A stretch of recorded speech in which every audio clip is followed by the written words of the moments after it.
এ কাকু আর কিছুদিন গেলেই তো আমি পেকে যেতাম, এখন তুমি আমাকে কেটে খেয়ে ফেলো। আরে কাকু তুমি কি ঠুকুর টুকুর লাগিয়ে দিয়েছো? তুমি না জিম করো, সামান্য একটি ডাবকে কাটতে পারো না? তোমার জায়গায় যদি আমি থাকতাম তাহলে এক কোপ দিয়ে নামিয়ে দিতাম। এ কাকু সব পানি কি খুঁচিয়ে খুঁচিয়ে বের করবে নাকি? আরে আরে আরে এ কি কাণ্ড, তুমি ডাবের পানি না খেয়ে তুমি ভিতরের মালাইগুলো বের করছো কেন?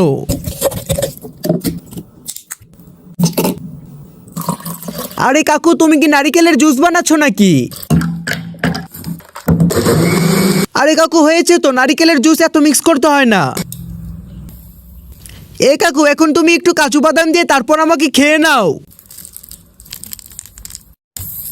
কাকু এখন আমাকে খেলে তোমার শরীরে অনেক এনার্জি হবে, এখন ঠুস করে আমাকে গিলে নাও। আর হ্যাঁ বন্ধুরা, তোমাদেরকে বলছি এরকম আরো মজার মজার ভিডিও পেতে চাইলে ভিডিওটিতে একটি লাইক দিয়ে দিও।